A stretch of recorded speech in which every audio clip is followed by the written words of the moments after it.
Tresna Budaya Basa Jawi sugeng pepanggihan malih kalian Subadi Prawata. Ing kalodhangan menika badhe ngaturaken waosan buku Basa Jawi Crita Cekak. Anggitanipun Ajeng Kalingga. Kanthi irah-irahan Ati Kang Suwung.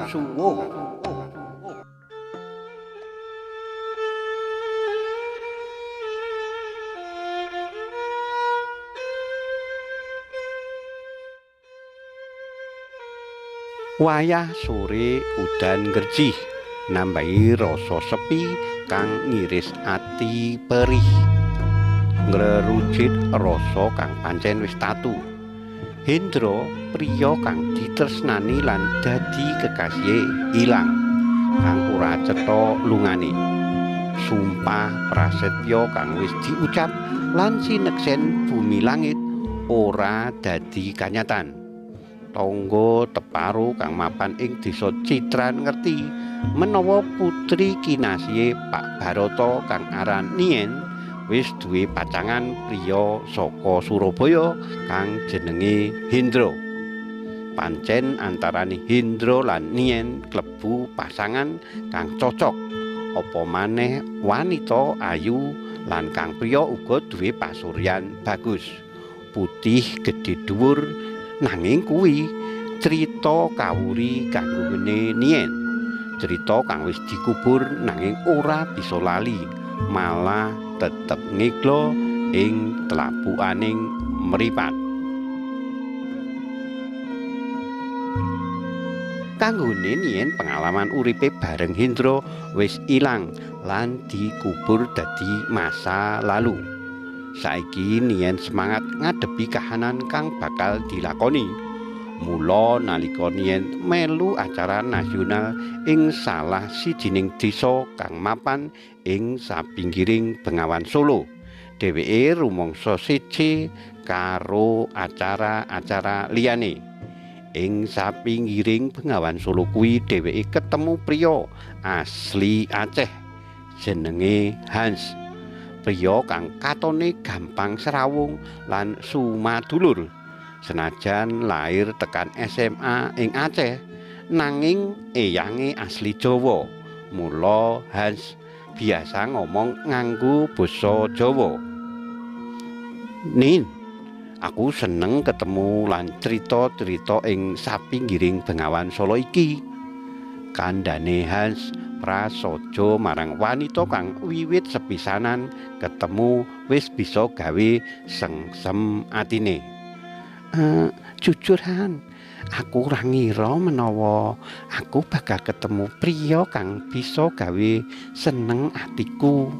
Wangsu lane Nien persis kang dirasake ana jero atine kang pancen berbunga-bunga. Nien lan Hans banjur nerusake mlaku tumuju papan wisata lan papan kuliner tradisional kang ana sacedhake kono. Dalan desa kang isih gragal watu kang ora alus banjur munggah mudhun gunung kang dalane pancen lunyu apa maneh mangsa udan. Nien satemen pekewuh arep gandeng lengene Hans. Nanging merga kahanan mula Nien banjur nyekel lengene Hans supaya ora kepleset. Nin, sing kenceng kujengan lenganku wae sebab dalane lunyu banget. Kandhane Hans karo tetep mlaku alon-alon ana lengkeing gunung sapinggiring Bengawan Solo. Wong loro terus mlaku kanthi tangane Nien kang tetep ngrangkul lengene Hans. Pancen antarane Nien lan Hans durung ana rasa apa-apa. Apa maneh anggone ketemu uga durung suwe. Nanging katone antarane Nien lan Hans cocok anggone kekancan. Menawa acara seminar budaya kaya ngene iki diadani ajeg mesti bisa kanggo panglipur. Apa maneh aku peserta kang saben dina lungguh ing ngarep laptop kaya aku iki lho contone. Nganti kepengin dolan wae ora nate kelakon. Kandhane Hans karo crita ngalor ngidul sadawane mecahi dalan ing pinggir Bengawan Solo. Iya, senajan katone seminar budaya kuwi sepele, jebul akeh bab kang bisa didudah lan ditularake marang kanca liyane. Saute Erwin kang mlaku ing sandinge Nien. Setuju, Mas. Mengko ing acara mirunggan dirembuk wae.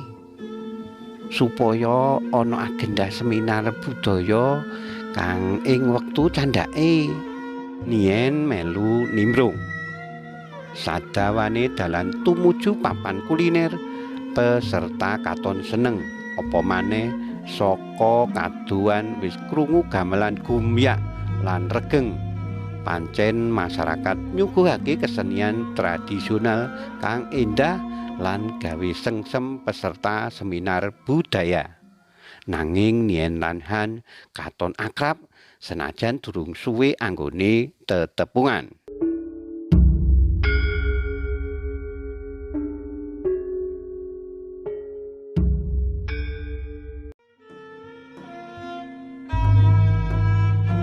Trubus tresna kang tukul ing atine Hans lan Nin sangsaya cetha. Katitik saka anggone akrab sasuwene acara dileksanakake. Nanging atine wong loro ora ana kang ngerti, mung manut panyawang. Nin katon sumringah menawa pinuju ketemu lan omongan karo Hans. Nin, satemene aku seneng ketemu sliramu, nanging aku jujur, minggu ngarep aku kudu bali menyang Aceh. Aku kudu nikah karo wanita pilihan wong tuaku. Hans ukarane kesendet, kaya ora tega bakal misahake sesambungane karo Nin. Kaya disamber bledek rasane Nin krungu ucapane Han kang jujur. Nin ora wani nyawang Han, ndungkluk angluh tanpa daya. Nin praupane pucet, ora ana tembung kang kawetu saka latine, amung napas landung kang keprungu. Karo tangane kang ngusap banyu bening kang dleweran nelesi pipine. Atiku bakal suwung, selawase rasaku bakal ilang bareng kluwung kang ana awang-awang. Nin ngucap tembung kuwi alon nanging tandes. Hans meneng tanpa pangucap, ora kuwawa nyawang panandang abot kang disangga Nin. Wanita ayu kang satemene mbutuhake dheweke.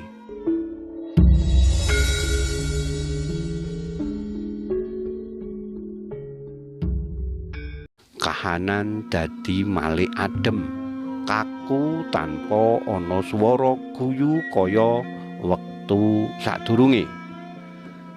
Tangane Nin digegem kenceng kaya ora pengin diuwali dening Hans. Pancen ana rasa tresna ing pojoking nala, nanging kahanan kandha liya. Hans kudu ninggalake Nin kanthi abot rasane. Kudu ninggalake cerita endah kang dilakoni bareng Nin.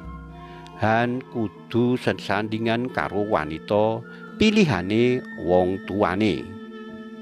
Nin, menawa aku ora bisa ketemu sliramu maneh, apuranen luputku.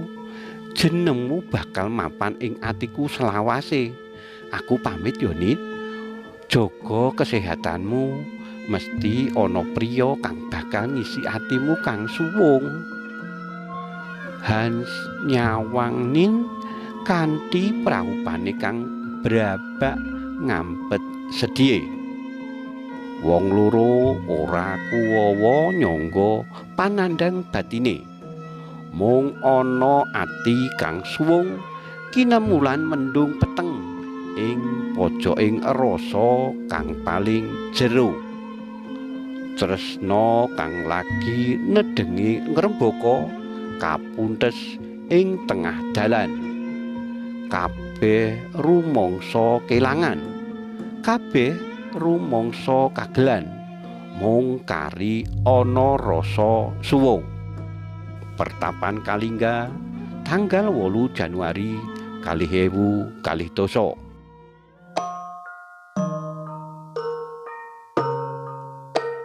Anggitanipun Ajeng Kalingga. Cariyos menika kapetik saking kalawarti basa Jawa Jaka Lodang nomor 50 tanggal 9 Mei 2022 ing Ngayogyakarta. Matur nuwun awit kawigatosanipun saged pepanggihan malih wonten ing cariyos sanesipun. Matur nuwun. Nuwun.